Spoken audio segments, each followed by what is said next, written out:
ಒಂದು ಹಾಡು ಅನ್ನೋದು ಇವತ್ತು ಯಾರೂ ಹೇಳೋಕ್ಕಾಗೋದಿಲ್ಲ. ಹಾಡು ಏನಾಗುತ್ತೆ ಅನ್ನೋದು ರಿಲೀಸ್ ಆದಮೇಲೆ ಜನ ಹೇಳ್ತಾರೆ ಅನ್ನೋದಕ್ಕಿಂತನೂ ಹಾಡು ಅನ್ನೋದು ಮಾರ್ಕೆಟಲ್ಲಿ ಎಷ್ಟು ಇದೆ ಅಂದರೆ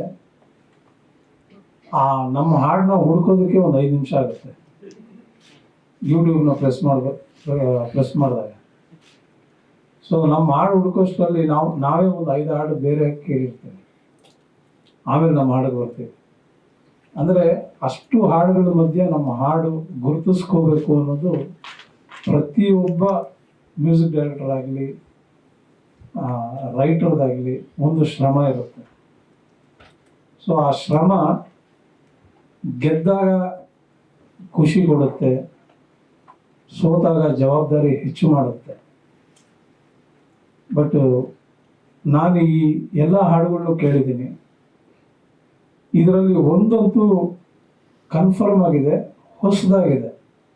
ಯಾವ ಛಾಯೆನೂ ಯಾವುದೋ ಮ್ಯೂಸಿಕ್ ಡೈರೆಕ್ಟರ್ದು ಛಾಯೆ ಇರ್ಬೋದು, ಇನ್ಫ್ಲೂಯೆನ್ಸ್ ಅಂತ ಏನು ನಾವು ಕರಿತೀವಿ ರೆಗ್ಯುಲರ್ ಆಗಿ, ಅದು ಯಾವುದು ಕಾಣಿಸಲ್ಲ ಈ ಸಿನಿಮಾಲಿ. ಸೊ ಅದೇ ಮೊದಲನೇ ಗೆಲುವು ಋತ್ವಿಕ್ಗೆ ಮತ್ತು ತಂಡಕ್ಕೆ.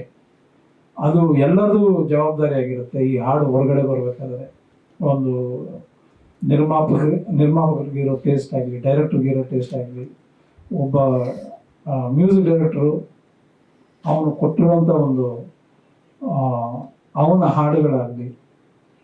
ಸೊ ಇದು ಕೇಳಿದಾಗ ಒಂದು ಹೊಸತನ, ಹೊಸ ಕಡೆ ಕಾಲಿಡ್ತಾ ಇದ್ದಾರೆ ಅನ್ನೋದಂತೂ ಖಂಡಿತ ಗೊತ್ತಾಗುತ್ತೆ. ಸೊ ಈ ಹೊಸ ಹೆಜ್ಜೆಗೆ ಒಂದು ಹಾರ್ದಿಕ ಶುಭಾಶಯಗಳು. ಒಂದು ದೊಡ್ಡ ಜರ್ನಿ ಈ ಹೆಜ್ಜೆಯಿಂದ ಸ್ಟಾರ್ಟ್ ಆಗಲಿ ಋತ್ವಿಕ್ಗೆ ಮತ್ತು ತಂಡಕ್ಕೆ ಅಂತ ನಾನು ಶುಭ ಹಾರೈಸ್ತೀನಿ. All the best. Thank you.